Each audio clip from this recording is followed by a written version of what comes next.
शांत हो जाइए।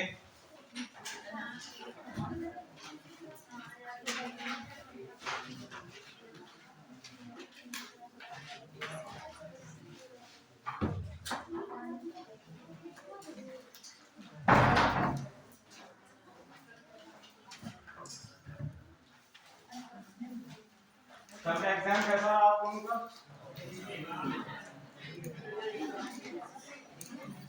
एग्जाम के बाद आप लोग भाग गए थे?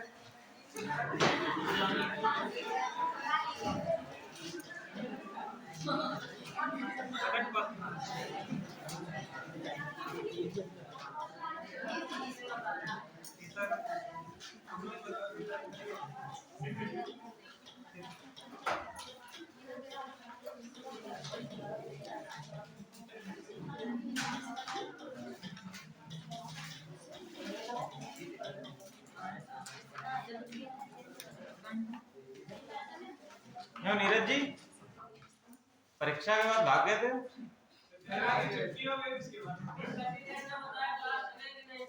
जब सब भाग गए तो क्लास नहीं, मैंने क्लास कैंसिल कर दी। खैर, आप लोगों के मार्क्स कल हम लोग अनाउंस करेंगे क्योंकि आज ऑफिस बंद है।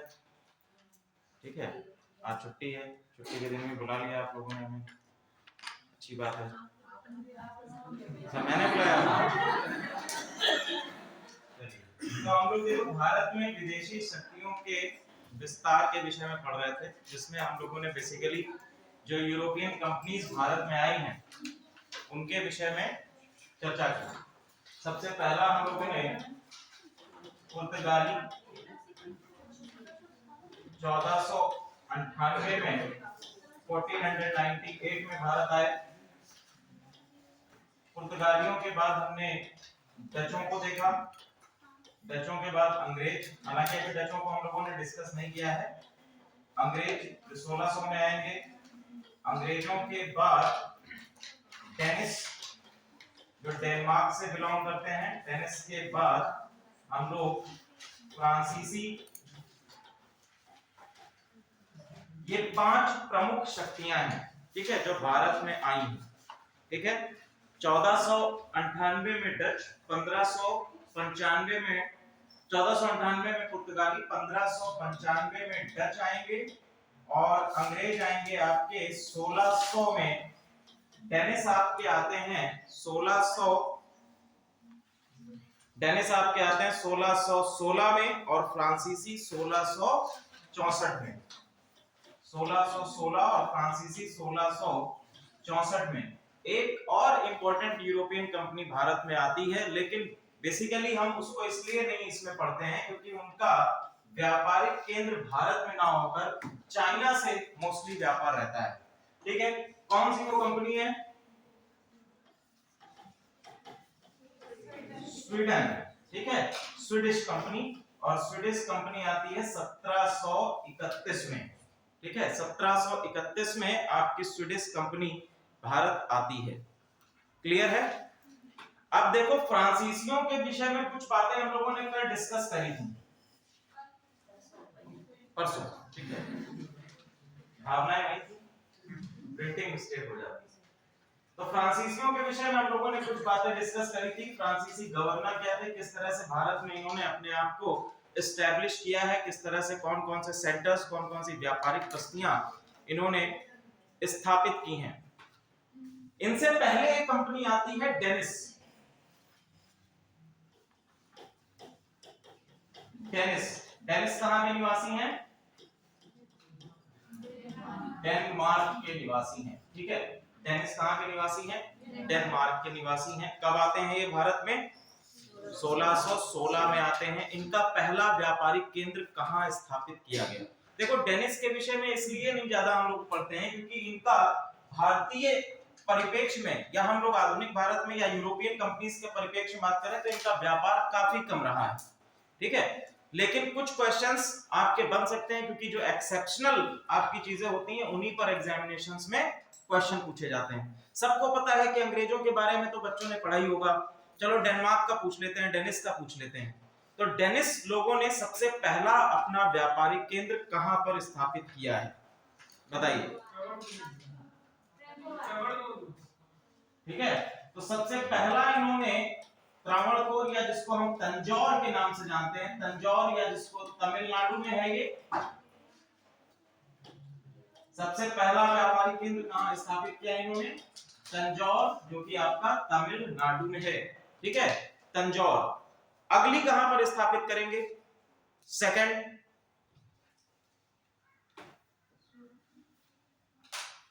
सेकंड इन्होंने स्थापित की है सीरमपुर, बंगाल में। ठीक है, दूसरी कोटि लिख लीजिए, या दूसरा व्यापारिक केंद्र, ये पहला हो गया, और दूसरा व्यापारिक केंद्र इनका कहां पर स्थापित होगा? सीरमपुर, बंगाल में। ठीक है, अच्छा ये बताइए कि बंगाल में 1700 से पहले, 1700 में कलकत्ता बनता है बंगाल में, 1700 से पहले कौन कौन से व्यापारिक केंद्र थे बंगाल के क्षेत्र में? 1700 से पहले कौन कौन से व्यापारिक केंद्र थे? Hooghly, very good. और एक हो गया हुगली, चंद्रनगर, वेरी गुड। और कौन सा बताया? कालीकट। अच्छा, चंद्रनगर और कालीकाटा, हाँ गोविंदपुर भी है। और एक और बोल रहे हैं आप लोग, बहुत इंपॉर्टेंट केंद्र है, कासिम बाजार। ठीक है, कासिम बाजार। अच्छा, एक क्वेश्चन आपका मेंस में बनता है यूरोपियों पर ही, कि वे क्या कारण थे जिनसे ब्रिटिशों को अन्य यूरोपीय कंपनियों की अपेक्षा भारत में अपना उपनिवेश स्थापित करने में अधिक सफलता मिली, या व्यापार में अधिक सफलता मिली?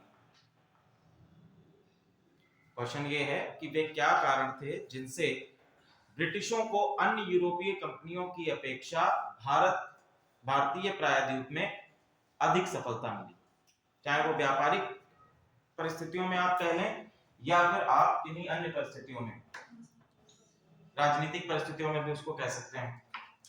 क्या कारण? क्या कह रहे हैं?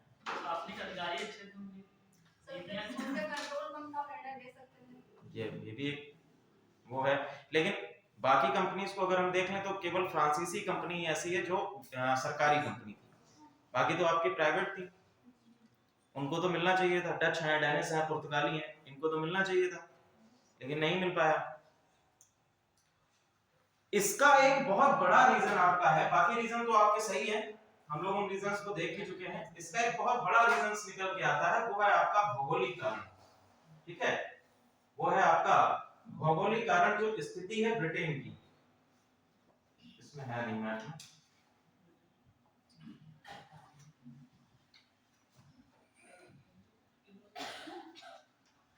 ब्रिटेन की स्थिति जब आप मैप में देखेंगे तो ब्रिटेन एकमात्र ऐसा यूरोपियन कंट्री है जो कि चारों ओर से, वेरी गुड, जो कि एक द्वीपीय क्षेत्र है।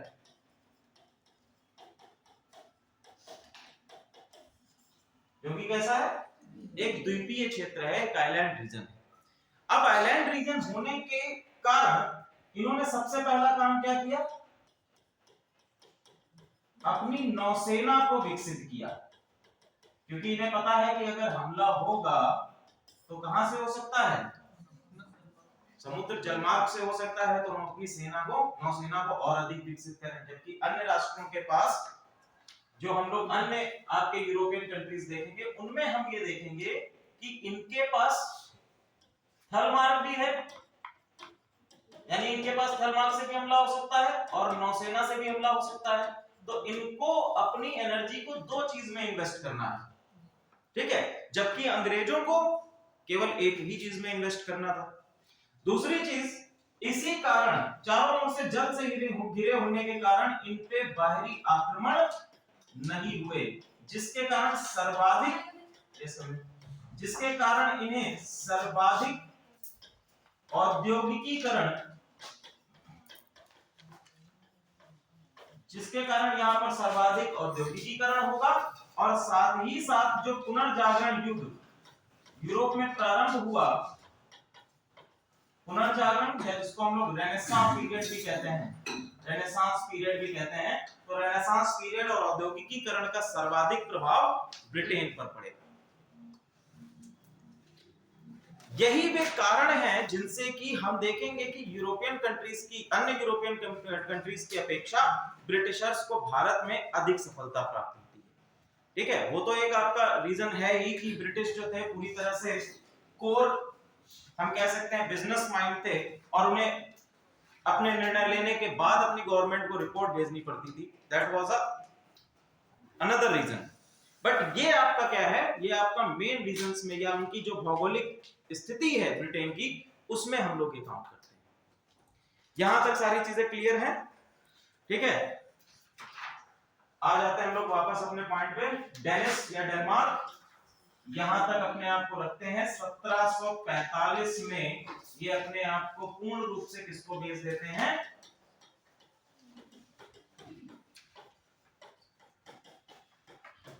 अंग्रेजों को बेच देते हैं। अंग्रेजों के पास संपत्ति इतनी थी, पूंजी ही इतनी थी। अभी फ्रांसीसियों में पढ़ेंगे तो फ्रांसीसियों में एक आपका डुप्ले की सहायता करने के लिए मॉरिशस से जो कप्तान आता है, ठीक है, लालची था।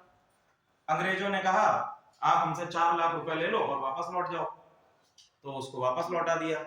ठीक है, तो अंग्रेज जानते थे कि पैसे की क्या कीमत है, और औद्योगिकीकरण चूंकि उनकी कंट्री में ऑलरेडी चल रहा था, दैट इज व्हाई वो इसमें सक्षम भी थे।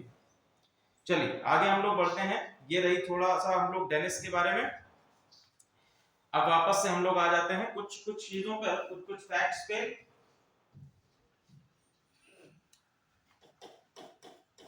फ्रांसीसी उपनिवेशवाद को हम लोग कर रहे थे।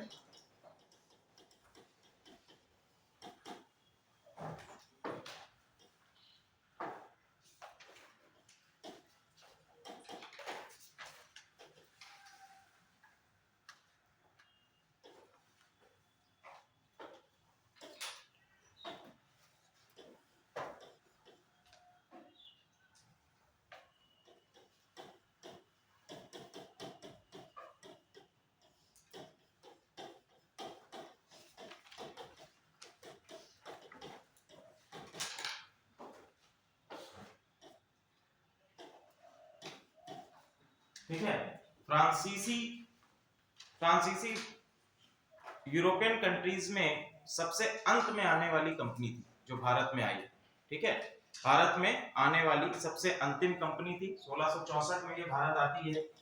इनसे पहले बाकी सभी कंपनीज आ चुकी थी भारत में और अपने व्यापारिक केंद्रों को स्थापित भी कर चुकी थी। ठीक है, तो इनका एक मंत्री है, लुई 14वें का मंत्री है कोलबर्ट। कोलबर्ट ने अपने अन्य यूरोपियन कंट्रीज को देखते हुए लुई को यह सलाह दी कि हमें भी एशिया रीजन में व्यापार करना चाहिए जिस तरह से अन्य यूरोपियन कंट्रीज व्यापार कर रही हैं। तो एक सरकारी कंपनी का गठन किया गया, फ्रांसीसी ईस्ट इंडिया कंपनी। ठीक है, कल मैंने इसका नाम भी बताया था, फ्रांसीसी ईस्ट इंडिया कंपनी, जिसको हम लोगों ने द कंपनी एस ओरिएंटल भी कहा। ठीक है, कॉम्पैगनी दी एस ओरिएंटल, कल मैंने इसका नाम भी, परसों मैंने इसका नाम भी लिखवाया था। ठीक है, और इन्हीं के साथ में 1767 में 1667 में एक गवर्नर नियुक्त करके भारत आता है, फ्रांसिस कैरोन। ठीक है, ये आपका गवर्नर है, 1767 में भारत आता है। ठीक है, 1667 में आता है। इसका नाम आपको कहीं कहीं फैको कोरैन भी मिलेगा, फैको कैरोन। ठीक है, फैको कैरोन, केवल आपका प्रोनाउंसिएशन का अंतर है। ठीक है, फ्रांसिस कैरोन 1667 में किसके साथ में भारत आता है?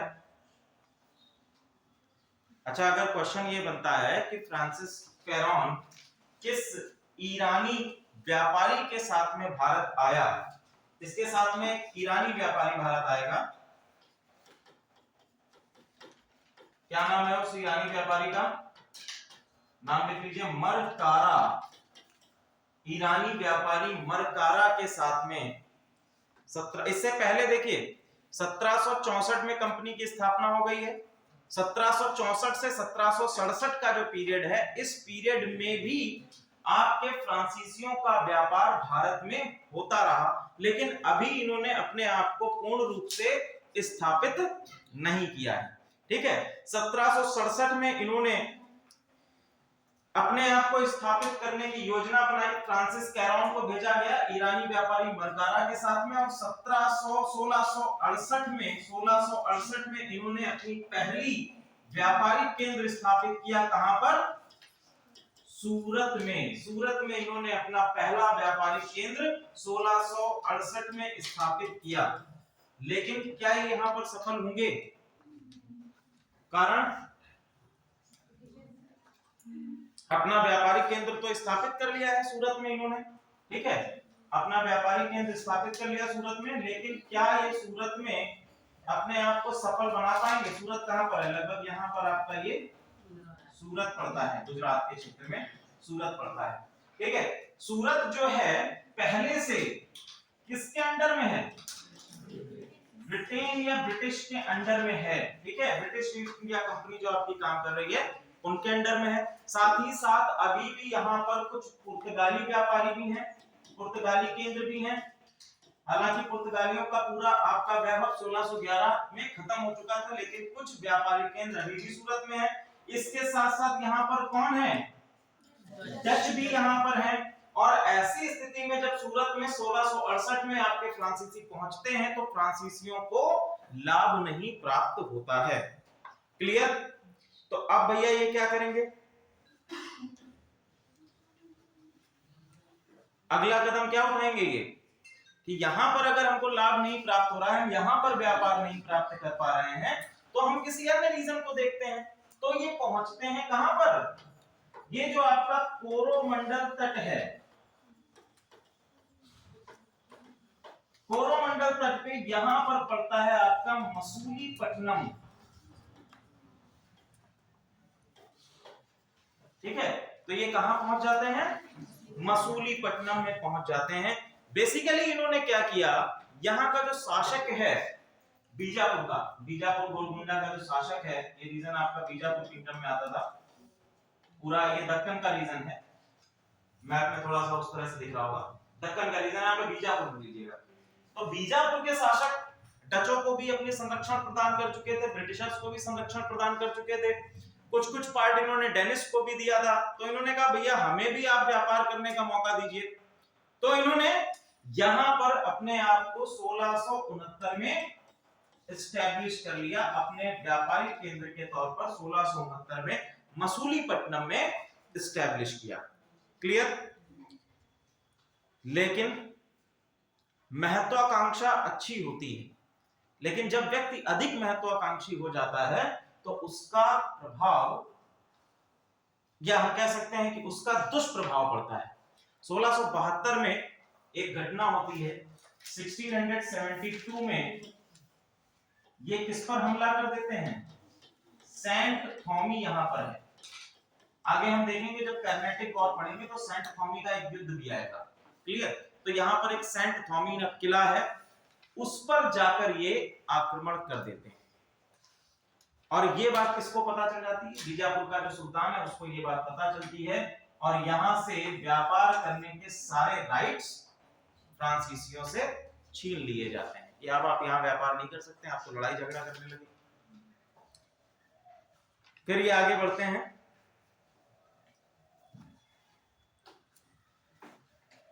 अगला कदम उठाकर ये कहां पहुंचते हैं? बंगाल के लिए, बंगाल के क्षेत्र में पहुंचते हैं। ठीक है, बंगाल के क्षेत्र में पहुंचते हैं और बंगाल के क्षेत्र में अपने आप को एस्टैब्लिश करते हैं।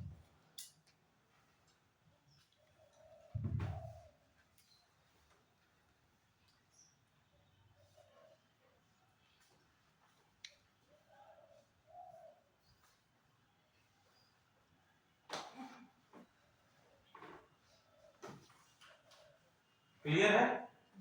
चलो यहाँ पर जब ये मसूलीपट्टनम, हाँ, सेंट थॉमी पर 1672 में हमला और बंगाल के क्षेत्र में फिर ये पहुंचते हैं। क्लियर? अब देखिए अगला कदम क्या उठाएंगे। जितने भी सेंटर्स इन्होंने अपने स्थापित किए, तो हम देख रहे हैं कि पहले से आपकी यूरोपियन कंपनीज व्यापार कर रही हैं, तो इनको अभी भी अधिक सफलताएं नहीं प्राप्त होती हैं। ठीक है, फिर से ये कोरोमंडल के तट पर अपने आप को एस्टैब्लिश करने का प्रयास करते हैं, जहां पर इनका संघर्ष होता है डचों के साथ में। ठीक है, यहाँ पर अभी डच है, डचों के साथ में इनका संघर्ष होता है। इसमें एक मैंने संधि भी आप लोगों को बताई थी, उसका नाम लिखे, रिस्विक की संधि। रिस्विक की संधि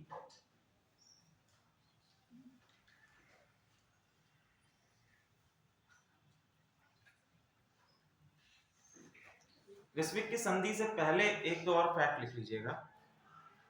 1674 में 1674 पौंडीचेरी, हाँ पौंडीचेरी मद्रास के नीचे है। ये यहाँ पर आपका मद्रास पड़ेगा, यहाँ पर आपका मद्रास पड़ेगा, यहाँ पर आपका मद्रास पड़ेगा, मद्रास के नीचे आपका पौंडीचेरी पड़ेगा। पौंडीचेरी 1674 में पौंडीचेरी की स्थापना,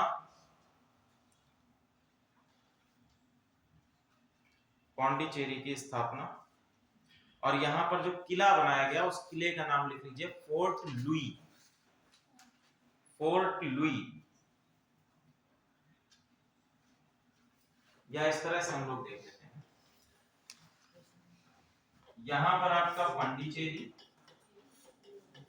पौंडीचेरी में कौन है? 1674 में फ्रांसीसी है, जो उन्होंने किला बनाया, उस किले को नाम दिया फोर्ट लुई। फोर्ट लुई, ठीक है। यहां पर आपके मद्रास का रीजन है, मद्रास के रीजन में कौन है? ब्रिटिश हैं, और ब्रिटिशों के किले का नाम क्या है? Fort George. ब्रिटिशों के किले का नाम क्या है? Fort George. इनके ऊपर बंगाल के क्षेत्र में यहां पर है पुलिकट। पुलिकट नाम का रीजन है। पुलिकट में कौन है?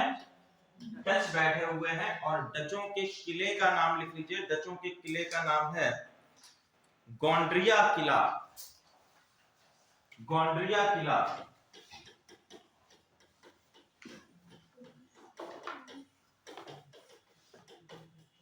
ठीक है, गोंड्रिया किला।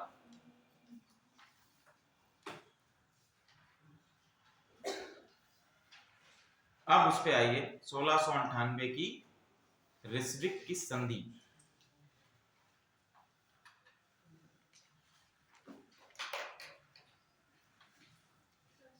देखो होता ये है, हाँ देखो होता ये है कि 1693 में 1693 में डच पौंडीचेरी, जो कि आपका एक नगर बसाया गया था फ्रांसीसियों के द्वारा, और फ्रांसीसियों के द्वारा ही इसको विकसित किया गया था। ठीक है, पौंडीचेरी पर अधिकार स्थापित कर लेते हैं। कौन अधिकार स्थापित कर लेता है? डच अधिकार स्थापित कर लेते हैं। इसी के चलते एक लंबे पीरियड तक, लगभग 5 सालों तक संघर्ष चलता है फ्रांसीसियों और डचों के बीच में, और 1698 में एक संधि होकर आती है। इस संधि का नाम क्या है? रिस्विक की संधि। और रिस्विक की संधि के अंतर्गत ये बात कही जाती है कि भैया अब जो है, जितना भी आपका पौंडीचेरी का व्यापारिक केंद्र है, वापस किसको मिलना चाहिए? वापस फ्रांसीसियों को मिलना चाहिए। तो रिस्विक की संधि का आप लोग उल्लेख जब करेंगे, तो रिस्विक की संधि में ये बताएंगे कि भैया रिस्विक की संधि के अंतर्गत पौंडीचेरी फ्रांसीसियों को वापस प्राप्त हो गया कागजों पर। ठीक है, 1698 में ये संधि में बात तो कही गई, लेकिन लगभग अगले 150 सालों तक, यानी कि 1699 तक आते आते तब ये फ्रांसीसियों को प्राप्त होता है, वो भी काफी संघर्ष के बाद। ठीक है, इसके बाद 1705 में जब हम आएंगे, तो 1705 में इनका जो फ्रांसिस कैरोन है, फ्रांसिस कैरोन की मृत्यु हो जाती है और इसके बाद एक नया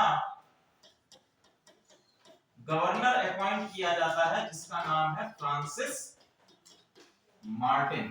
ठीक है, फ्रांसिस मार्टिन नया गवर्नर अपॉइंट किया जाता है। इसको हम लोग इतिहास में फ्रांसीसी सत्ता का वास्तविक संस्थापक भी कहते हैं। फ्रांसीसी सत्ता का वास्तविक संस्थापक भी कहते हैं। फ्रांसीसी सत्ता का वास्तविक संस्थापक भी कहते हैं। क्या कह रहे हैं? संधि रिस्विक की संधि। देखो हमने आपको बताया कि 1693 में डचों ने पौंडीचेरी को अधिकार स्थापित कर लिया। पौंडीचेरी क्या था? पौंडीचेरी फ्रांसीसियों का एक व्यापारिक केंद्र था। ठीक है, बेसिकली इन्होंने ही गोलकुंडा या बीजापुर के शासक से पौंडीचेरी को लिया था ताकि एक व्यापारिक केंद्र के रूप में स्थापित कर सके। क्योंकि जितने भी आपके सूरत बंगाल का हो गया रीजन या आपका सूरत का रीजन हो गया, इन सभी जगहों पर इनको कोई भी लाभ नहीं मिल पाया। तो इन्होंने कहा कि आप ऐसा करें कि हमको एक रीजन दे दें। तो इनको एक रीजन दे दिया गया, पौंडीचेरी का खाली जगह पड़ी थी, वहां पर जाकर अपनी बस्ती स्थापित कर ली। 1693 में डचों ने पौंडीचेरी को फ्रांसीसियों से वापस ले लिया, जिसके चलते इनके बीच में 5 साल का संघर्ष चला और 1698 में एक संधि होती है, रिस्विक की संधि, जिसके अंतर्गत पौंडीचेरी को डचों के द्वारा पौंडीचेरी को फ्रांसीसियों को वापस करने की बात कही गई। लेकिन 1.5 सालों तक ऐसा नहीं हुआ, तो डचों ने अपना कब्जा कायम रखा। हालांकि 1699 में इसको वापस फ्रांसीसी को कर दिया। ठीक है, फिर 1705 में कैरोन की मृत्यु होती है और फ्रांसिस मार्टिन आता है। इसको हम लोग फ्रांसीसी सत्ता का वास्तविक संस्थापक भी कहते हैं। ठीक है, अब तक भारत में पौंडीचेरी के साथ साथ 2 और केंद्र फ्रांसीसियों ने स्थापित कर लिए थे। पहला आपका है करायकल, पौंडीचेरी के जस्ट नीचे ही आपका पड़ेगा करायकल, और इधर साइड में आपका आएगा माहे। करायकल और माहे, ये भी दोनों आपके फ्रांसीसी सत्ता हैं। पहला माहे आपका स्थापित किया गया 1724 में, 1724 में, ये मार्टिन के अंतर्गत ही है 1724 में, और दूसरा आपका है 1739 में करायकल। माहे 1724 में और करायकल 1739 में। 1724 में माहे और 1739 में करायकल।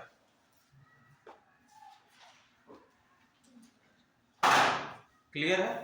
इसके साथ साथ एक और स्थान का नाम लिखिए, चंद्रनगर, बंगाल में छूट गया था। चंद्रनगर बंगाल का क्षेत्र है। पॉइंट बना के लिखिए, चंद्रनगर 1690 में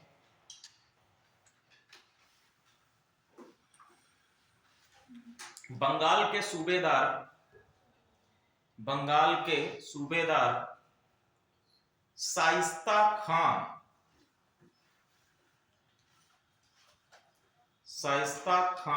के द्वारा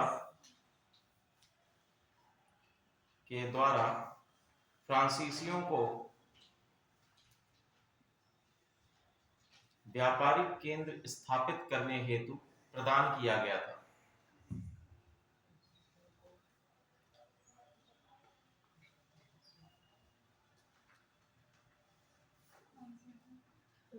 ठीक है, व्यापारिक केंद्र स्थापित करने हेतु प्रदान किया गया था 1690 में। ठीक है, ये तो आपके भारत में इनके केंद्र हो गए। तो कौन कौन से केंद्र हम लोगों ने देखे? पहला हमने देखा कि इन्होंने सूरत में अपना पहला केंद्र स्थापित किया है। ठीक है, सूरत के बाद इन्होंने दूसरा केंद्र स्थापित किया मसूलीपट्टनम में, वहां भी बात नहीं बनी। ठीक है, सूरत में बात नहीं बनी, मसूलीपट्टनम में बात नहीं बनी। फिर उन्होंने कहां स्थापित किया? पौंडीचेरी में स्थापित किया। फिर इन्होंने कहां स्थापित किया? चंद्रनगर में स्थापित किया। चंद्रनगर को अपना केंद्र बनाया। चंद्रनगर के बाद नेक्स्ट हम देखेंगे कि इन्होंने माहे, जो आपका पूर्वी तट पर है, करायकल, ये भी आपका कोरोमंडल तट पर है, ये तो आपके भारत में ये इनके केंद्र हैं। एक और केंद्र है जो कि आपके अफ्रीकन कंट्री के पास में इनका केंद्र बना, ठीक है। यहां पर आपका ये अफ्रीका है, अफ्रीका के पास ये क्या है, वेरी गुड, ठीक है, ये क्या है, मेडागास्कर। मेडागास्कर के पास में ही एक आइलैंड और पड़ता है जिसको हम कहते हैं मॉरिशस, ठीक है, जिसको हम किस नाम से जानते हैं, मॉरिशस के नाम से जानते हैं। तो भैया ये भी इनका एक व्यापारिक केंद्र रहा, ठीक है। मॉरिशस भी इनका तो एक ये स्वतंत्र कंट्री है मॉरिशस। भारतीय जनता के लिए यहाँ पर ऑन अराइवल वीजा है, तो आप लोग घूमने के लिए जा सकते हैं मॉरिशस।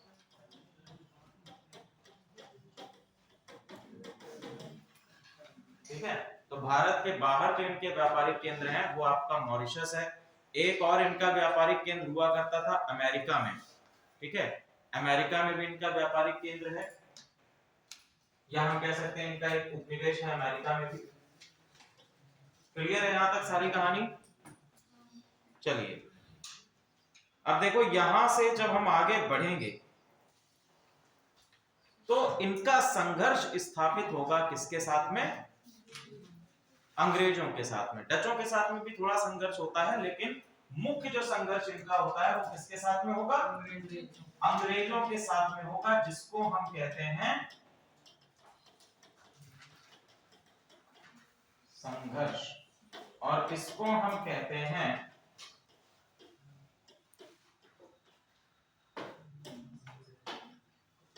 कर्नाटक युद्ध। इसको हम क्या नाम से जानते हैं, कर्नाटक युद्ध के नाम से जानते हैं।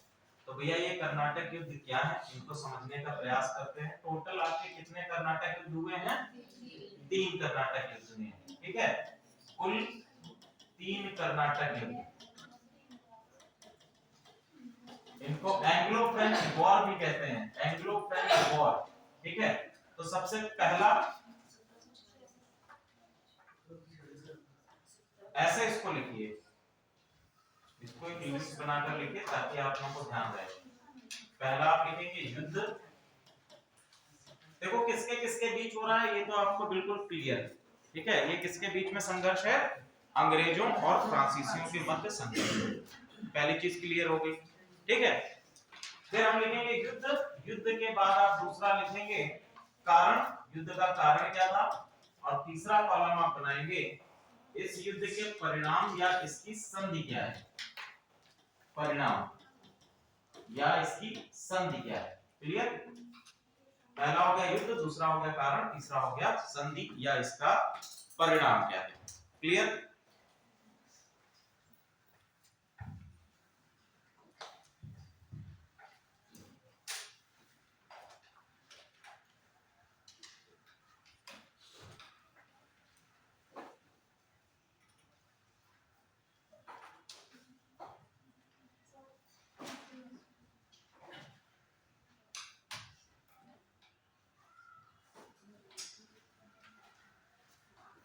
ठीक, चलो तो पहला आपका आ गया प्रथम कर्नाटक युद्ध। प्रथम कर्नाटक युद्ध आपका चलता है 1746 से 1748 तक।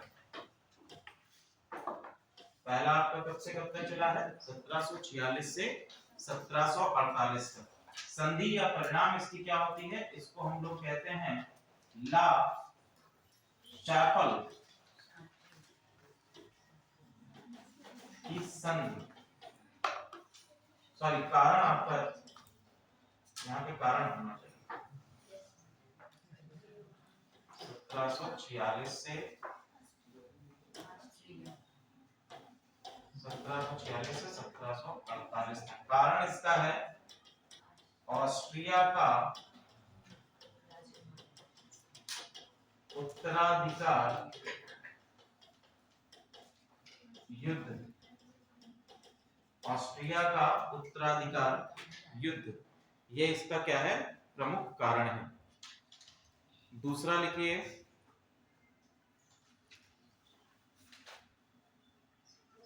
1749 से 1754 सेकंड,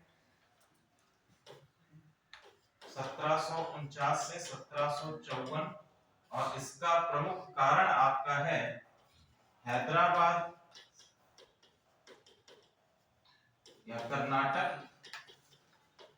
में उत्तराधिकार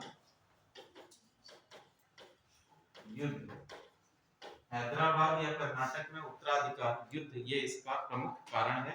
तीसरा लिख लीजिए 1756 से 1763, 1756 से 1763।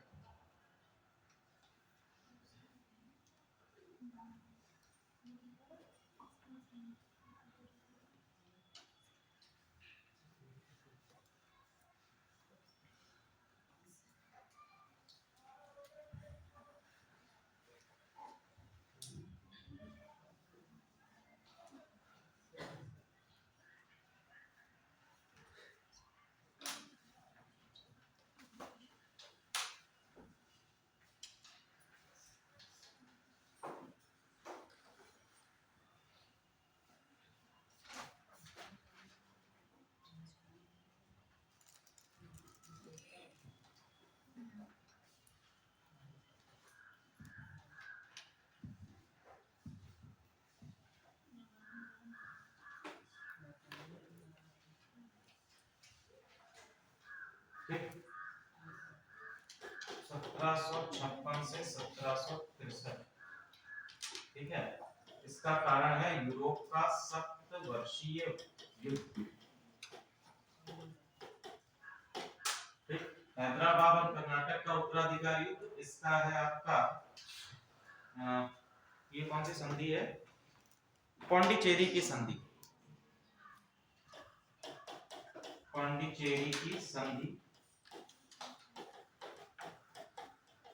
और ये युद्ध समाप्त होता है आपका पेरिस की संधि से। ये युद्ध आपका समाप्त होता है पेरिस की संधि, ठीक है। तो आपके 3 युद्ध हो गए। कर्नाटक युद्ध पहला आपका 1746 से 1748 तक टाइम पीरियड। कारण क्या है? ऑस्ट्रिया के उत्तराधिकार का युद्ध, ठीक है, जिसमें दोनों कंट्रीज आपकी शामिल थी। दरअसल हुआ ये था कि ऑस्ट्रिया में जो आपका राजा था उसका निधन हो जाता है, उसका कोई पुत्र नहीं था, तो वहां पर इनकी पुत्री को सत्ता में बिठा दिया जाता है, ठीक है। तो यूरोपियन कंट्रीज में जो एक दकियानूसी विचारधारा थी, ठीक है, या जो ऑर्थोडॉक्स सोच थी कि कोई भी महिला शासिका नहीं हो सकती है। दूसरा चीज राजा ये भी चाहता है, आसपास के शासक ये भी चाहते हैं कि हमारे जो पड़ोसी राष्ट्र हैं उसमें ऐसा शासक रहे जो कि हमारी बात को माने, ठीक है, जिससे कि हमारे संबंध, व्यापारिक संबंध बने रहे। तो ब्रिटेन चाहता था कि यहाँ पर हमारे मर्जी का शासक हो जो हमारे मुनाफिक चले। और दूसरा सेम चीज आपके फ्रांसीसी भी चाहते थे, फ्रांस भी चाहते थे, ठीक है। दैट इज व्हाई ऑस्ट्रिया के उत्तराधिकार का युद्ध आरंभ हुआ। यहाँ पर सेम चीज आपकी आएगी, जो आपका उत्तराधिकार का जैसा युद्ध हमको देखने को मिलता है ऑस्ट्रिया में। हालांकि ये चीज नहीं थी, यहाँ पर 2 पुत्र लड़ रहे थे, ठीक है, हैदराबाद में। और ये भी आपका यूरोपियन कंट्रीज का रीजन है। तो एक क्वेश्चन यहाँ पर ये बनता है कि आपके तीनों कर्नाटक युद्धों में वह युद्ध कौन सा है जिसमें भारतीय कारण है? देखिए बाकी तीनों आप देख रहे हैं, तो इसमें आपको ये भी आपका यूरोपियन रीजन है। यहाँ भी लड़ाई कहाँ हो रही है? यूरोप में। यहाँ भी आप देखेंगे, यहाँ भी लड़ाई कहाँ हो रही है? यूरोप में, जिसका प्रभाव भारत पर पड़ रहा है। जबकि आपका जो सेकंड कर्नेटिक वॉर है, यहाँ पर आप देखेंगे कि ये बेसिकली रीजन कहाँ का है? भारत का रीजन है, ठीक है, ये भारत का रीजन है। क्लियर? यहाँ समझ में आ गया आपको? और ये भी आप ध्यान रखिएगा कि क्वेश्चन आपसे इस तरह से भी बन सकता है कि प्रथम कर्नाटक युद्ध का परिणाम क्या था, ठीक है। तो प्रथम कर्नाटक युद्ध का आपका ला शापल की संधि, या जिसको आप एक्स ला शैपेल भी बोलते हैं, ठीक है, चैपल भी बोलते हैं, एक्स ला चैपल की संधि, ये भी आप इसको बोल सकते हैं, ठीक है। चैपल बेसिकली एक गिरजाघर होता है जहां पर नन्स रहती हैं, क्लियर, तो उसको बोला जाता है चैपल। दूसरा कर्नाटक युद्ध पांडिचेरी की संधि के साथ समाप्त होता है। तीसरा आपका पेरिस की संधि के साथ समाप्त होता है। अब टॉपिक डालिए प्रथम कर्नाटक युद्ध।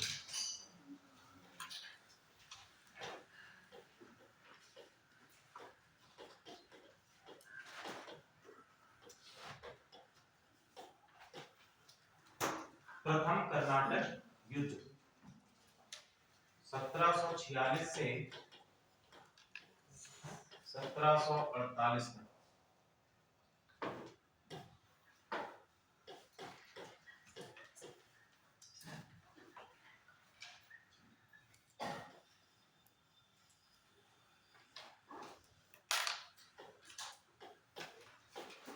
हमने अभी आप लोगों को मैप पे बनाया कि ये मद्रास है। मद्रास में कौन थे? ब्रिटिश, अंग्रेज। यहाँ पर आपका है पांडिचेरी। पांडिचेरी में कौन है? फ्रांसीसी हैं, ठीक है। और फ्रांसीसियों का इस समय गवर्नर कौन है? इस समय फ्रांसीसियों का गवर्नर है डुप्ले, जिसको डुप्लेक्स भी बोलते हैं, डुप्लेक्स या डुप्लेक्स। ये आपका यहाँ पर गवर्नर है। क्लियर?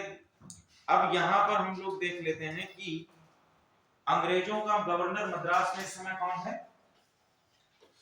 ब्रिटिश गवर्नर है यहाँ पर निकोलस मार्श, ठीक है। कौन है? Nicholas Marsh. ये आपका गवर्नर कहाँ का है? ब्रिटिश का गवर्नर है। क्लियर? इधर देखो, ये आपका कर्नाटक है और कर्नाटक में शासक है यहाँ पर अनवरुद्दीन। 1746 की कहानी ही चल रही है, ठीक है। ये 1746 का आपका पूरा भारत की जो स्थिति है। मद्रास में ब्रिटिश है, ब्रिटिश गवर्नर निकोलस मार्श है। पांडिचेरी में फ्रांसीसी है, फ्रांसीसी गवर्नर डुप्ले है, ठीक है। जब यूरोप में ऑस्ट्रिया का वॉर, ऑस्ट्रिया के उत्तराधिकारी या सक्सेशन वॉर शुरू हुआ, तो डुप्ले को यह एहसास हो गया कि अब इसका प्रभाव भारत पर भी पड़ेगा। तो ये किसके पास गया? इसने सबसे पहले क्या किया? एक चिट्ठी लिखी, किसको? निकोलस मार्श को, ठीक है। निकोलस मार्श को एक चिट्ठी लिखी कि भैया ऐसा है कि जो कुछ हमारे यूरोप में हो रहा है, इसका प्रभाव हम यहाँ नहीं पड़ने देंगे, यहाँ पर किसी प्रकार का युद्ध नहीं होगा। अब हम क्या करें? यहाँ पर जिस प्रकार की स्थितियां बनी हुई हैं, सेम स्थितियां हम बनाए रखें। लेकिन ब्रिटेन ने कहा कि यहां पर तो अलग चीजें हैं, तो ब्रिटेन ने उधर से अपनी सेना भेज दी और सेना का कमांडर था बर्नेट। नौसेना कहां से भेज दी? नौसेना का कमांडर बर्नेट। तो नौसेना के कमांडर बर्नेट बेसिकली आया ही था लड़ने के लिए, ठीक है। बर्नेट क्या था? लड़ने के लिए आया था। ये खबर किसको मिल गई? डुप्ले को मिल गई। अब डुप्ले ने क्या किया? डुप्ले ने खत तो लिखा ही था, पत्र तो लिखा ही था निकोलस मार्श को, लेकिन निकोलस मार्श की तरफ से कोई भी आपकी हाँ या ना का जवाब नहीं आया। तो ये किसके पास गया? अनवरुद्दीन के पास गया। अनवरुद्दीन से बोला कि भैया ऐसा करो, इनको मना करो कि इस क्षेत्र में किसी प्रकार का युद्ध ना हो पाए, ठीक है। किसी प्रकार का युद्ध ना हो पाए। तो इसने यहाँ पर एक वो लगा दिया कि आप लोग किसी प्रकार का युद्ध यहाँ पर नहीं करेंगे, ठीक है। चलिए, यहाँ तक चीजें क्लियर हो गई। लेकिन जब बर्नेट निकल चुका था, तो बर्नेट ने कहा कि हम तो युद्ध के लिए ही आ रहे हैं। तो डुप्ले ने भी एक पत्र लिखकर, कहां से? मॉरिशस से सहायता मंगवाई। और मॉरिशस से एक कमांडर अपनी नौसेना को लेकर चला, जिसका नाम लिख लीजिए, ला ब्रूडेन।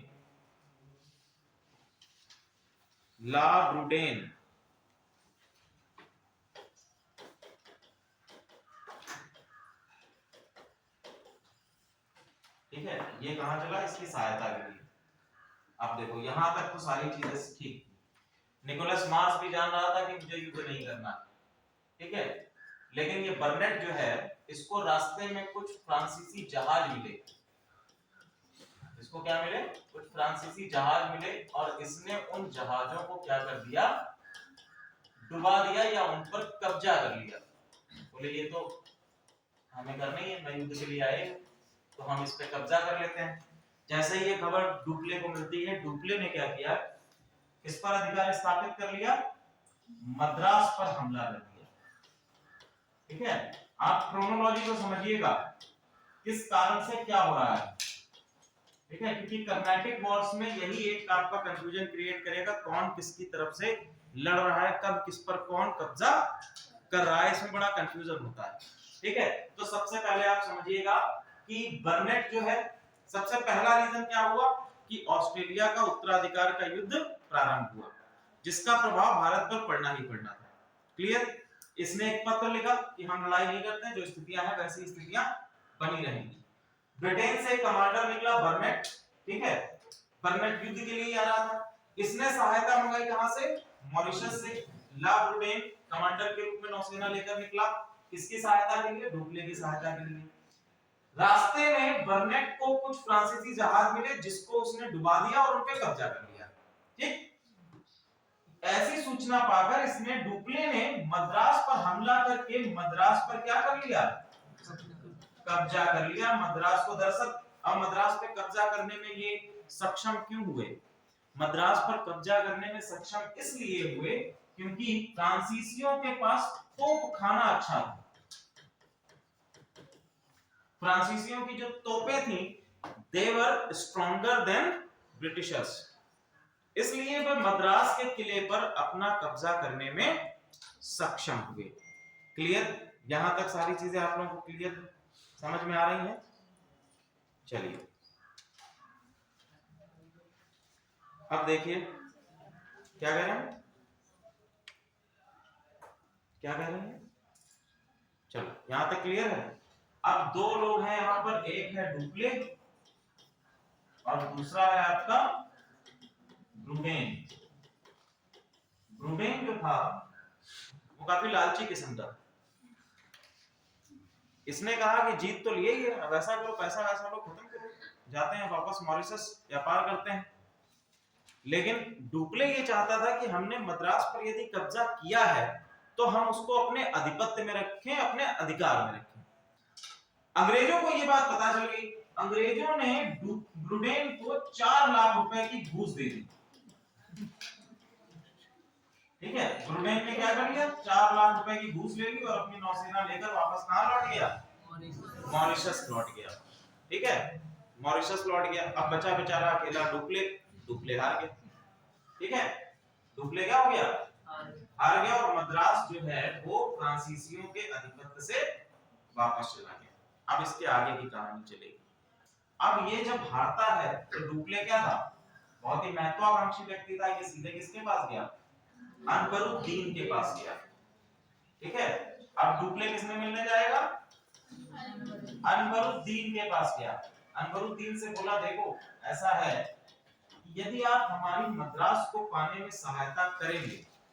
बोला देखो हमने तो कुछ किया नहीं था, वो उधर से आ रहा था बर्नेट, उसने हमला किया तो हमें भी करना पड़ा, हम तो सीधे व्यक्ति हैं, आप हमारा साथ दो, हम मद्रास पे कब्जा करेंगे और मद्रास पे कब्जा करके हम आपको मद्रास वापस दे देंगे।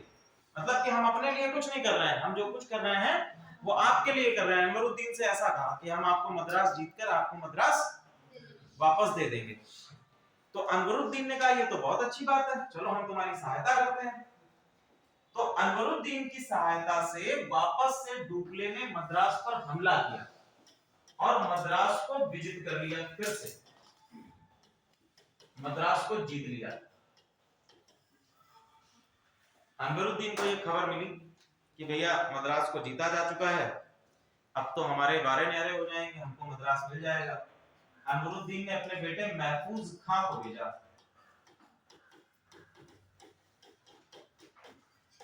कि जाओ मद्रास पर अपना जो है कब्जा जमाओ जाके, मद्रास तो अब हमारा हो गया है।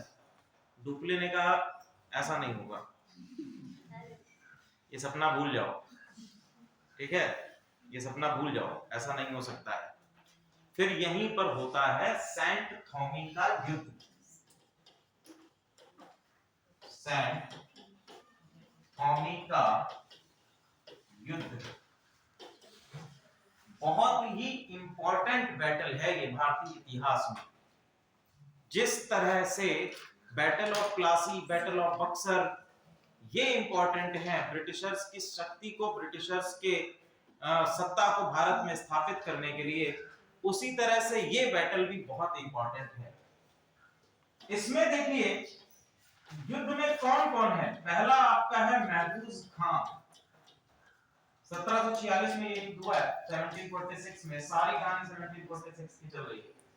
महफूज खां, ठीक है। दूसरा डुप्लेट। अब ये बताइए कि ये युद्ध इंपॉर्टेंट क्यों हो जाता है, कोई अंदाजा? देखिए ये युद्ध इंपॉर्टेंट इसलिए है क्योंकि ये पहला युद्ध था जिसमें एक विदेशी शक्ति या हम कह सकते हैं यूरोपियन शक्ति और दूसरा भारतीय शक्ति आपस में टकरा रहे थे। और पहली बार ऐसा हुआ कि एक विदेशी शक्ति ने, महफूज खां इस युद्ध में हारा था, तो हम ये कहेंगे कि एक विदेशी शक्ति ने भारतीय शक्ति को हरा दिया। यानी कि अब यूरोपियंस को पता लग गया। सेना की अगर हम बात करें तो महफूज खां के पास डुप्ले से अधिक सेना थी, लेकिन सेना व्यवस्थित नहीं थी।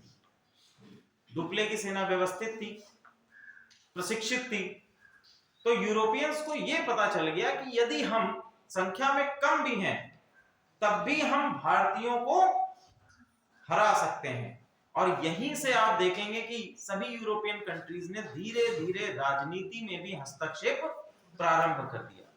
अभी तक हम ये नहीं देख रहे थे कि उन्होंने अपने राजनीतिक हितों के लिए हमारे भारत में किसी प्रकार का हस्तक्षेप किया हो, लेकिन सेंट थॉमी के युद्ध के बाद हम ये देखेंगे कि सभी यूरोपियन कंट्रीज में बेसिकली, जिसमें सब सर्वाधिक रूप से ब्रिटिश आगे आएंगे, तो ब्रिटिशों को ये पता चल गया कि भैया यदि हम भारतीय राजनीति में हस्तक्षेप करते हैं और डायरेक्टली अगर हम लड़ाई करते हैं कि किसी युद्ध में, किसी संघर्ष में आते हैं भारतीयों के साथ में, तो हम संख्या में कम होने के बाद भी उनको हराया जा सकता है।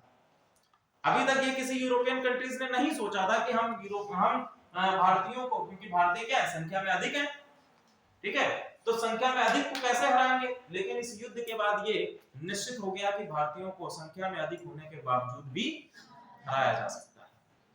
क्लियर? तो बहुत इंपॉर्टेंट बैटल। महफूज खां की यहां पर हार होती है और डुप्ले के नेतृत्व में 1748 तक 1748 तक यही स्थिति बनी रहती है। 1748 में 1748 में संधि होती है, जिस संधि को हम जानते हैं किस नाम से, एक्सला चैपल या शापल की संधि, जिसके अंतर्गत भैया ये बात करेंगे कि आप ऐसा करिए कि जितने भी एरिया ब्रिटिशर्स थे जिनको फ्रांसीसियों ने विजिट किया वो ब्रिटिशर्स को वापस लौटा दिए जाएं, और ऐसे एरिया जो ब्रिटिशर्स ने फ्रांसीसियों से लिए हैं वो फ्रांसीसियों को वापस लौटा दिए, यानी दोनों के एरिया उनको वापस दे दिए जाएं। ठीक है, ये आपकी क्या थी, सेंट ला शैपेल की संधि। क्लियर है? तो इस कारण से आपका 1748 की संधि के बाद क्या होता है, प्रथम कर्नाटक युद्ध का अंत होता है। युद्ध का अंत होता है। क्लियर? चलिए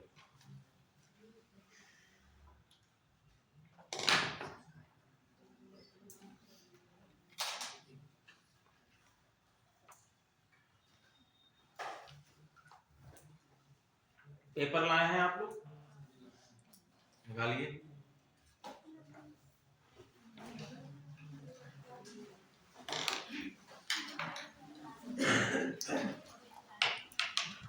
ये नहीं लाए हैं, कितने लोग नहीं लाए हैं? क्या घर पे लगा दिया?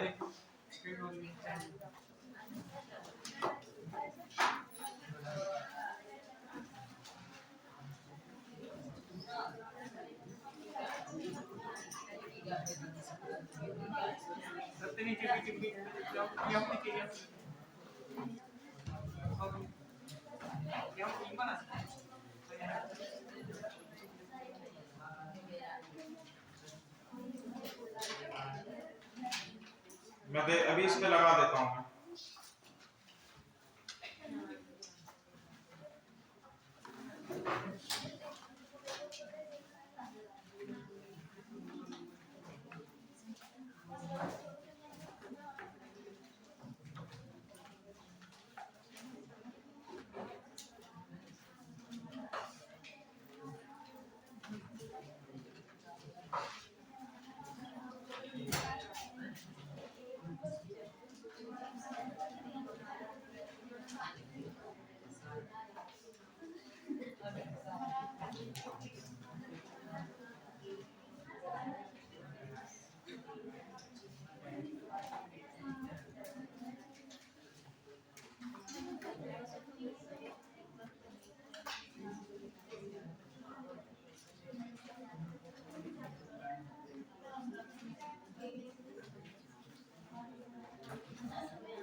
क्वेश्चन मिलाते जाना, कौन सा गलत हो रहा है कौन सा सही हो रहा है, क्या कारण थे उसके।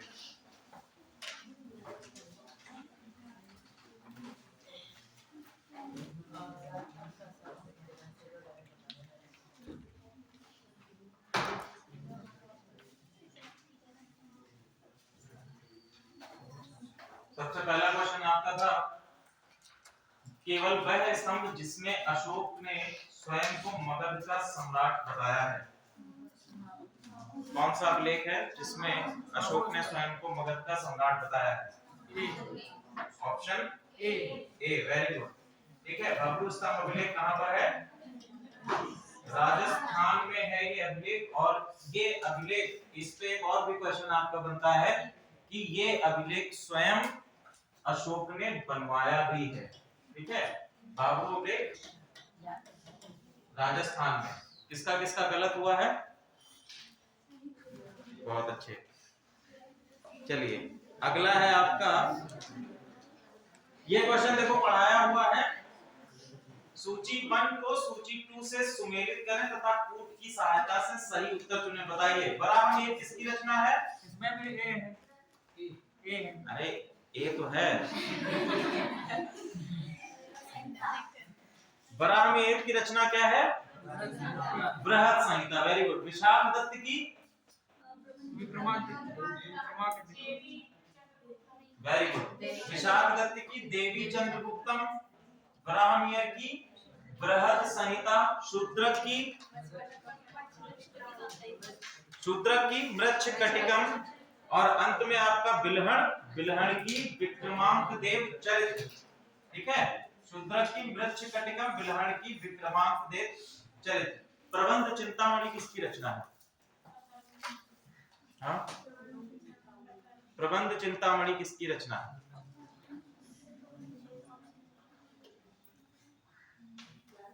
याद नहीं है? लिखवाया जाता है। चलो कोई बात नहीं, आगे बढ़ो, इसको देखना बाद में। अगला क्वेश्चन किसका किसका सही हुआ? तो इस हिसाब से हमारा क्वेश्चन क्या है? आंसर क्या है?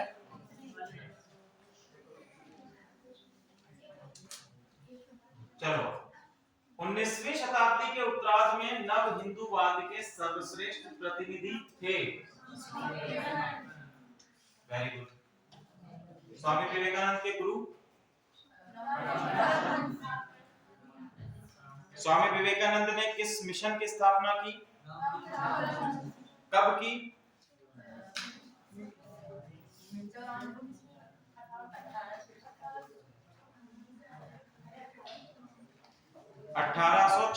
में, ठीक है, 1896 में, ठीक है, 1896 में स्थापना की है। ब्रह्म समाज के संस्थापक कौन है? किस ईयर में इन्होंने स्थापना की है? चलो, किस ईयर में? Very good. आनंद मठ की स्थापना? Very good. आनंद मठ की रचना, आनंद मठ रचना है। एक और रचना है दुर्गेश नंदिनी। दुर्गेश नंदिनी और आनंद मठ, ये दोनों ही रचना किसकी है? हाँ, नाम लिख लीजिएगा, ऐसे क्वेश्चन बन सकते हैं आपके आरओ में। दुर्गेश नंदिनी,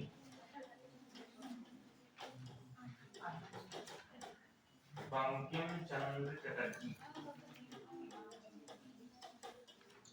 चलो, अगला है निम्नलिखित में से कौन सा विकल्प सही नहीं है? दीवाने मुस्तफराज, अलाउद्दीन खिलजी, दीवाने कोई, मोहम्मद बिन तुगलक, दीवाने अर्ज बलबन, नाइबे मुमालिकत नसरुद्दीन। हाँ जी, कौन सा नहीं सही है बताओ? सबसे पहला अच्छा ले लो, दीवाने मुस्तफराज सही है।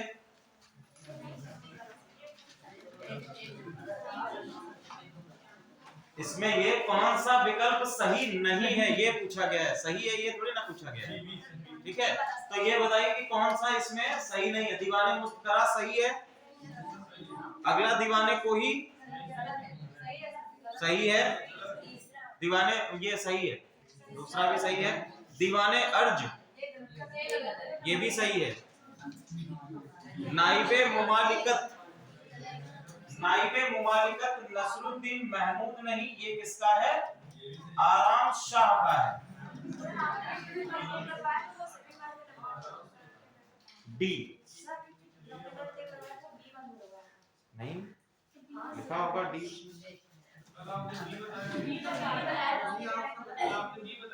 हो सकता है कि उसमें मिस्टेक हो गया हो,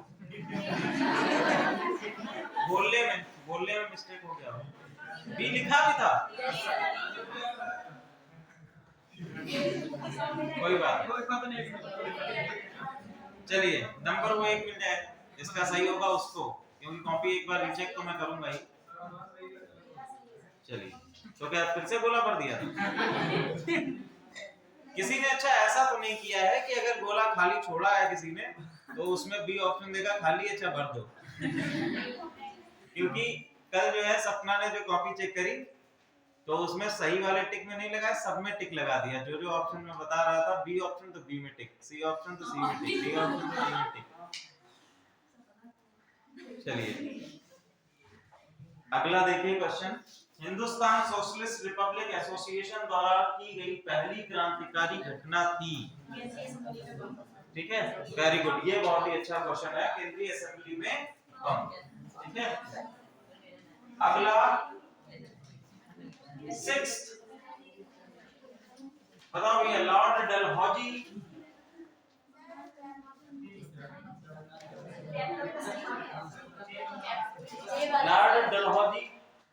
व्यक्तिगत का सिद्धांत, Lord William Bentinck,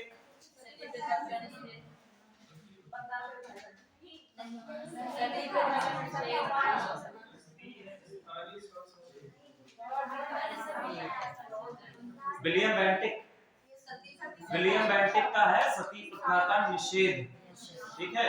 Lord Ripon, Lord Curzon, Lord Ripon का जो है देखो कर्जन का तो तुम लोगों को बिल्कुल जवान पे रटा होना चाहिए, ठीक है। ये बहुत ही बड़ी घटना है, बंगाल का विभाजन, ठीक है। लॉर्ड डलहौजी भी रटा होना चाहिए आपका, बेकुगन का सिद्धांत, लॉर्ड विलियम बेंटिक सती प्रथा का निषेध, लॉर्ड रिपन स्थानीय सुशासन, ठीक है। ये आपके इसका सही उत्तर है।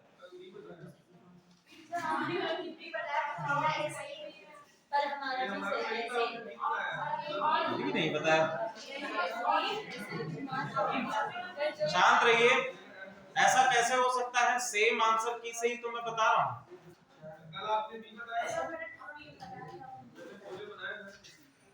कोई बात नहीं, मैं चेक कर लूंगा उसको।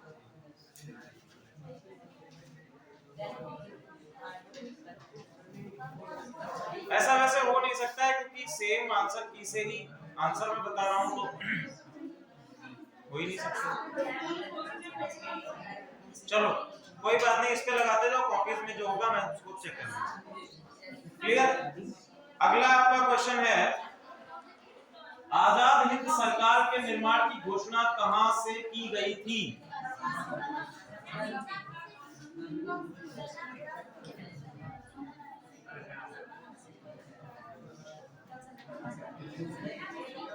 ऐसा कैसे हो सकता है?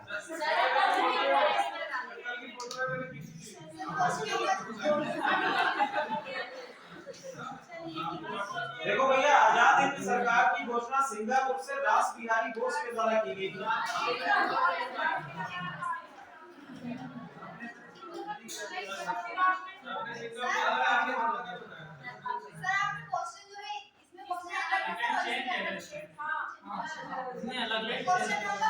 सीरियल नंबर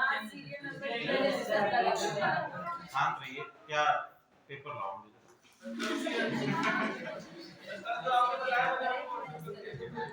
अच्छा हाँ, इसमें तो 6th क्वेश्चन जो है, 7th क्वेश्चन जो है, निम्नलिखित में से किस महाद्वीप के उसके संपूर्ण मैदानी क्षेत्र का प्रतिशत?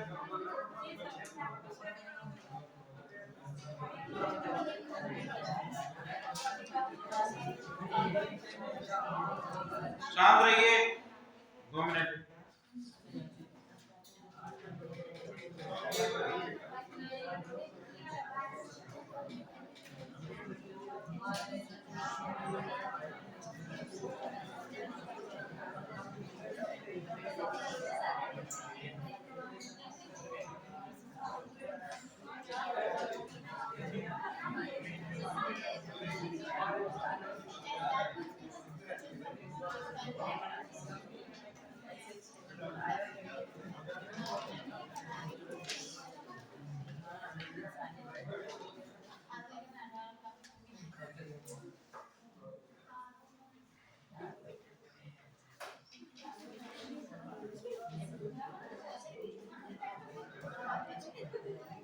ठीक है, क्वेश्चन नंबर 1 से लेकर आपके 15 तक इन क्वेश्चंस का सीरियल थोड़ा सा चेंज हुआ है, ठीक है। बाकी सारे क्वेश्चन आपके एज इट इज है, पेपर में भी और उसमें भी, तो उसको कोई बात, आप लोग उसकी टेंशन मत लो। कॉपी में फिर से एक बार रीचेक कर लूंगा। वैसे भी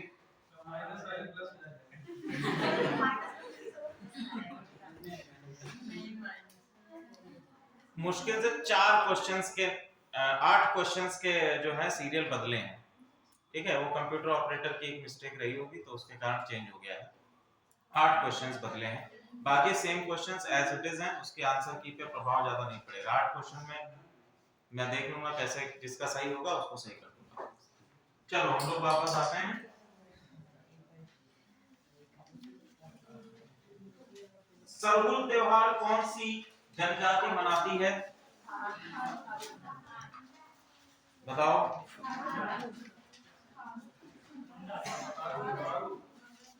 मुंडा जनजाति मनाती है, ठीक है। अगर भाई जब बता दिया है कि उसमें नहीं गड़बड़ है तो उसको एज इट इज रहने दो, ठीक है। सरहुल त्योहार मनाती है मुंडा जनजाति। रिक्टर पैमाने का उपयोग होता है भूकंप का तीव्रता मापने के लिए। डिजिटल मार्केट एक्ट सी होगा,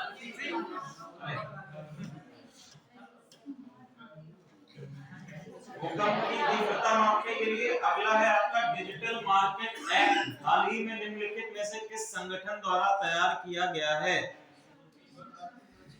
डिजिटल मार्केट एक्ट यूरोपीय आयोग ने, ठीक है, बी आपका सही है। डिजिटल मार्केट एक्ट यूरोपीय संघ के द्वारा तैयार किया गया है। अगला आपका नेक्स्ट है उत्तर 11, 11वां क्वेश्चन आपका क्या था? निम्नलिखित में से किस एक महाद्वीप में उसके संपूर्ण क्षेत्रफल में मैदानी भाग का प्रतिशत सर्वाधिक है? ठीक है, कौन सा आंसर है इसका? वेरी गुड, ठीक है।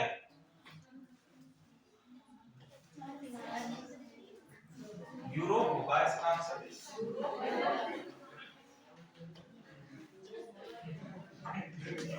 यूरोप, सी, ठीक है, सी आपका करेक्ट है, यूरोप। नेक्स्ट लिखिए,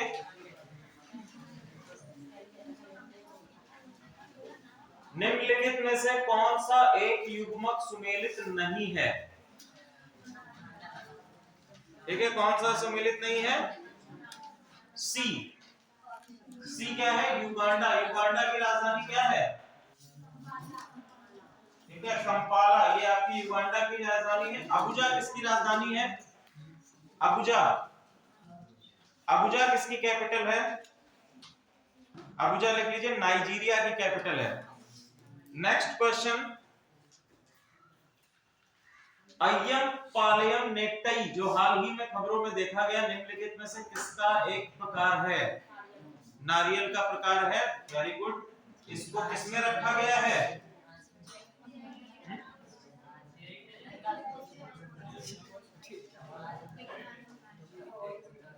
अरे वो होता है ना भौगोलिक विशिष्ट। नेक्स्ट है जीआई टैग इसको दिया गया है। अगला है 14th क्वेश्चन, निम्नलिखित में से कौन सा युग्म सुमेलित नहीं है? फॉन, आल्प्स पर्वत, सिमूम, अरब महोत्सव, सांता आना, न्यूजीलैंड, खमसिन, मिस्र। ठीक है, कौन सा इसमें नहीं है? सांता आना, ठीक है, सांता आना। ये सांता आना जो है ये पवने हैं, ठीक है, ये क्या है? पवने हैं। और ये पवने कहाँ की लोकल विंड्स हैं? कहाँ की क्षेत्रीय पवने हैं? कैलिफोर्निया की, ठीक है, कैलिफोर्निया की पवने हैं। नेक्स्ट आपका उत्तर 15वां, शरीर का तापमान नियंत्रित होता है, ठीक है, कहाँ नियंत्रित होता है? सी, ऑप्टिक लोब, ठीक है, सी ऑप्टिक लोब। एक मिनट, नहीं सी नहीं, बी है, hypothalamus, B. Next 16th question, निम्नलिखित में से कौन सही नहीं है? सही है, ऑक्सीटोसिन रक्तचाप का नियमक, गैस्ट्रिन, लड़ो और उड़ो हार्मोन, लड़ो और उड़ो हार्मोन, जड़ मानवता, मानसिक एवं शारीरिक विकास अवरुद्ध, एपिनेफ्रिन। बताओ कौन सा सही है? ठीक है, जड़ मानवता, सी आपका सही है। अगला है कौन सा एंजाइम ग्लूकोज को इथेनॉल में बदलता है? ठीक है, ग्लूकोज को इथेनॉल में बदलता है, जाइमेन। नेक्स्ट क्वेश्चन आपका जाइमेज। 18th क्वेश्चन, बर्फ से ढकी हुई झील के अंदर मछली कैसे जीवित रहती है?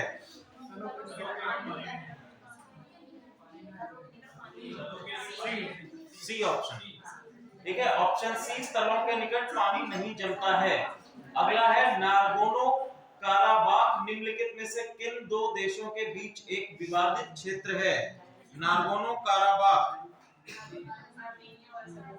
वेरी गुड, आर्मेनिया और अजरबैजान के बीच में एक क्षेत्र है। ये पहाड़ी क्षेत्र है, यहाँ की टोटल आबादी 1.2 लाख है, आर्मेनिया और अजरबैजान के बीच में। नागोर्नो काराबाख पहाड़ी क्षेत्र है, आबादी यहाँ की 1.2 लाख टोटल यहाँ की आबादी है। नेक्स्ट क्वेश्चन है आपका, एम्फीबिया होते हैं केवल जल में ही रहने वाले पशु, केवल स्थल में ही रहने वाले पशु, जल और स्थल दोनों में रह सकने वाले, या स्तनधारी?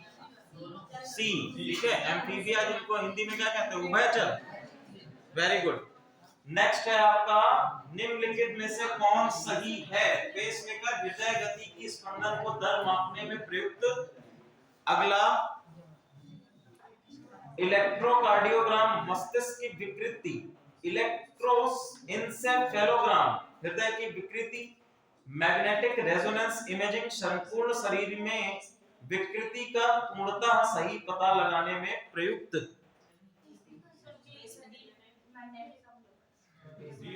ऑप्शन डी इज करेक्ट, ठीक है। डी ऑप्शन आपका करेक्ट है, सही। देखिए, पेसमेकर की यदि बात हम करें तो पेसमेकर किस लिए प्रयोग किया जाता है?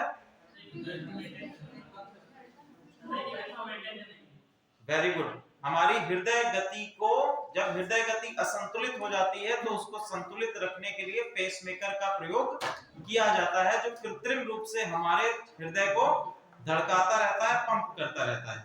दूसरा है आपका इलेक्ट्रोकार्डियोग्राम। ये क्या करता है?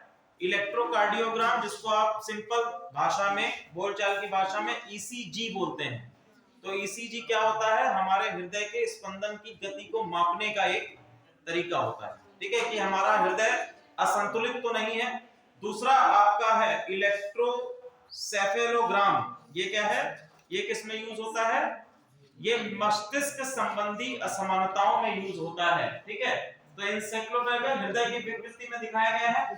अगर हम इसको इस तरह से कर देते ऐसे, तो ये सही हो जाता, ठीक है। और ये आपका तो अलग ही है। अगला है, सब्जी के रूप में उपयोग किए जाने वाले पौधों से संबंधित अध्ययन को कहा जाता है, ठीक है। इसको क्या कहा जाता है? ओलिकल्चर, ठीक है। सबसे पहला है आपका फ्लोरिकल्चर। फ्लोरिकल्चर क्या होता है? फूलों का अध्ययन होता है। ओलिकल्चर क्या होता है? सब्जियों की कृषि, ठीक है। दूसरा फिर आपका है पोमोलॉजी। पोमोलॉजी क्या है? फलों का अध्ययन या फलों की कृषि को। और दूसरा है एग्रोनोमी, फसलों से संबंधित है, ठीक है। इसी तरह से आपका एक सेरिकल्चर होता है, रेशम से संबंधित है। फिर एक आपका हॉर्टिकल्चर होता है, उद्यान एवं वानिकी। हॉर्टिकल्चर किससे संबंधित होता है? उद्यान एवं वानिकी से संबंधित होता है, ठीक है। एक आपका मत्स्य का भी होता है, उसको क्या कहते हैं? पिसीकल्चर, ठीक है। पिसीकल्चर डिफरेंट है, वो मत्स्य से नहीं है।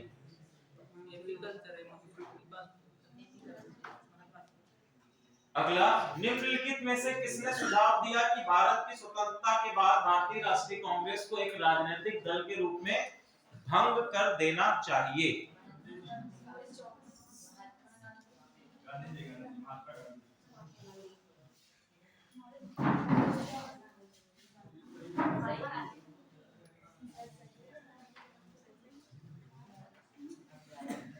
बताइए। महात्मा गांधी, सी ऑप्शन सही है। महात्मा गांधी ने सुझाव दिया कि भारतीय राष्ट्रीय कांग्रेस को राजनीतिक तौर पर भंग कर देना चाहिए। नेक्स्ट, भारत का संविधान देश की आवश्यकताओं की पूर्ति करता है। कारण कथन है, इसको एक ग्रहित संविधान कहा जाता है, ठीक है। ग्रहित का मतलब होता है कंपाइल्ड। कंपाइल्ड मींस कि कई सारे चीजों को लेकर हमने इसको बनाया है, ठीक है। तो इसमें कौन सा ऑप्शन सही है आपका? ऑप्शन बी, ठीक है। ए और आर दोनों सत्य हैं, परंतु आर ए का सही स्पष्टीकरण नहीं है, ठीक है। देखो आपका कथन क्या कह रहा है? कथन कह रहा है कि देश की सभी आवश्यकताओं की पूर्ति करता है। तो सभी आवश्यकताओं की पूर्ति के लिए अगर इसका कारण जो दिया गया है, आपको रीजन दिया गया है, रीजन में अगर ये कहा जाता कि इसमें मौलिक अधिकारों के अंतर्गत सभी को अधिकार प्राप्त है, या राजनीतिक दलों को संरक्षण, या किसी भी ऐसी चीज की बात करी जाती, तो हम कह सकते थे कि इसका कारण है, ठीक है। लेकिन चूंकि वो किसकी बात कर रहा है, कारण जो है, कारण संविधान के निर्माण की बात कर रहा है, ठीक है। तो ये हम कहेंगे कि ये कथन, इसका स्पष्टीकरण, कारण जो है कथन का स्पष्टीकरण नहीं है। अगला, निम्नलिखित में से कौन संविधान, भारतीय संविधान के अंतर्गत सही सुमेलित नहीं है, ठीक है। तो कौन सही सुमेलित नहीं है? पहला है आपका पंचायत नगर पालिकाएं अधिकरण भाग 10, ठीक है। तो डी आपका जो है, डी अधिकरण भाग 10। अब देखो भाग 10 किससे संबंधित है? भाग 10 जो है वो किससे संबंधित है? अनुसूचित जाति एवं अनुसूचित जनजाति क्षेत्र से संबंधित है, ठीक है। फिर है आपका भाग 14, सॉरी, ये अधिकरण किसमें आता है आपका? अधिकरण आपका आता है भाग 14 का में, भाग 14 का में आपका क्या आता है? अधिकरण आता है। नेक्स्ट है आपका अगला क्वेश्चन,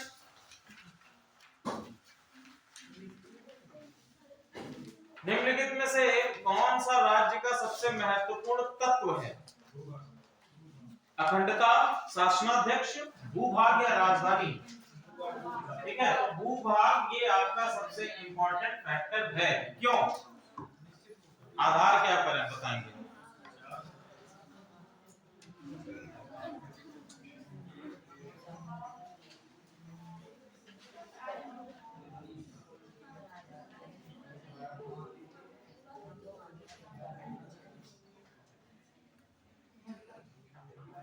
हम लोग 29 पे पहुंच गए,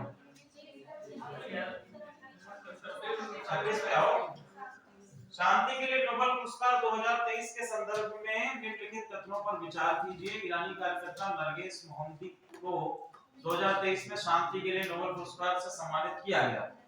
उन्हें 2023 PEN Barbey freedom to write award और UNESCO Guillermo Cano world press freedom पुरस्कार भी मिला है, ठीक है। तो इसमें से कौन सा सही है? दोनों सही हैं, इनको ये सभी पुरस्कार मिले हैं, सी ऑप्शन इज करेक्ट, ठीक है। और सभी इनको 2023 में ही मिले हैं। किस बात के फैसले में सर्वोच्च न्यायालय ने सर्वप्रथम घोषित किया कि उद्देशिका संविधान का हिस्सा नहीं है? किसमें? ठीक है, बेरूबारी केस में।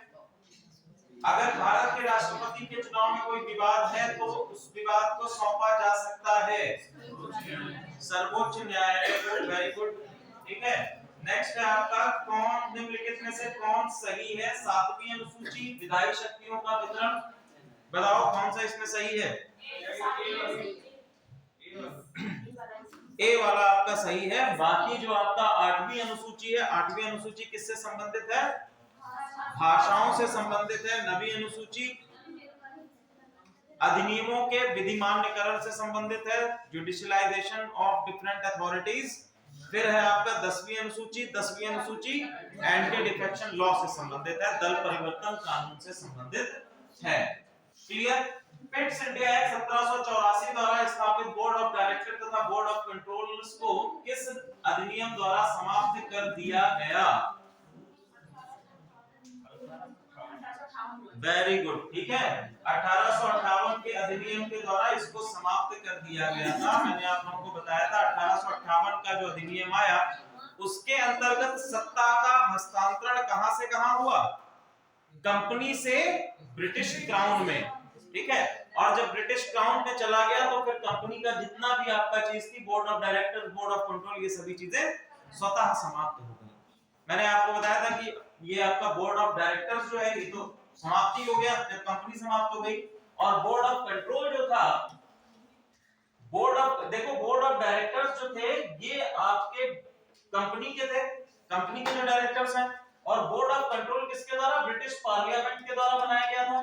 तो जब board of directors British parliament में बोर्ड ऑफ कंट्रोल को अपनी रिपोर्ट भेजते थे, जब बोर्ड ऑफ डायरेक्टर्स ही नहीं रहे तो ये बॉडी काम ही नहीं करेगी, तो ये भी स्वतः समाप्त हो गई।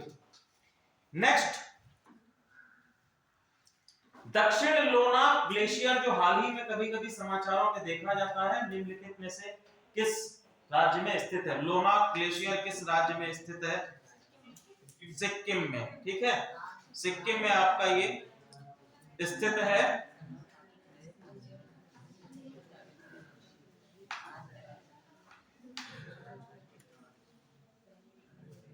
नेक्स्ट क्वेश्चन आपका,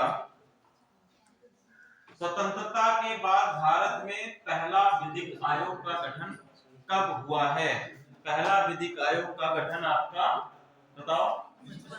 1955 में आपका पहला विधिक आयोग का गठन हुआ है। इसके अध्यक्ष का नाम लिख लीजिए, MC Setalvad. MC Setalvad, MC Setalvad.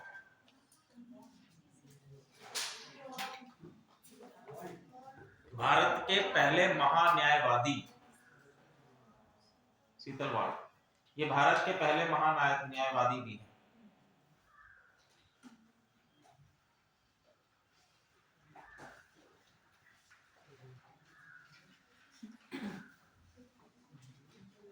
अंतरिम सरकार का गठन जवाहरलाल नेहरू के नेतृत्व में कब हुआ?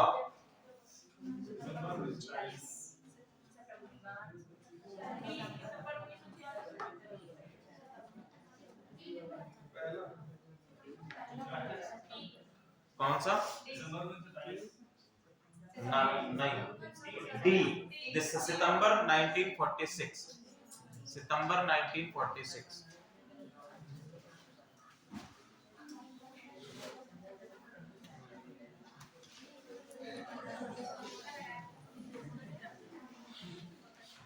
नेक्स्ट,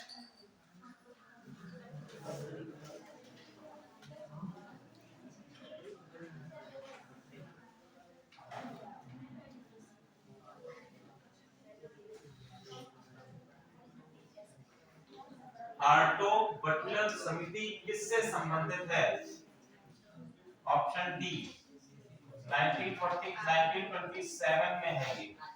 हार्टोग-बटलर समिति 1927 में इसको गठित किया गया था। नेक्स्ट आपका है, भारत सरकार की 75/25 पहल किससे संबंधित है? Very good, A, option A, 2025 तक उच्च रक्तचाप और मधुमेह से पीड़ित 75 बिलियन। इसको मैं सेंड कर देता हूं, आप लोग इसको अपने आप करके देखिएगा। कुछ क्वेश्चंस, ये अच्छा रहा कि हम लोगों ने इसको डिस्कस किया आज क्लास में। तो क्वेश्चंस जो आपके मिसप्लेस्ड हो गए थे उनको भी हम लोगों ने देख लिया। अदरवाइज ऐसे ही रिजल्ट अनाउंस कर दिया जाता और आप लोगों के नंबर हो जाते कम।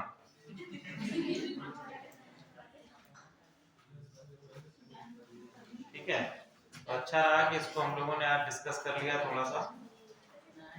नेक्स्ट वीक में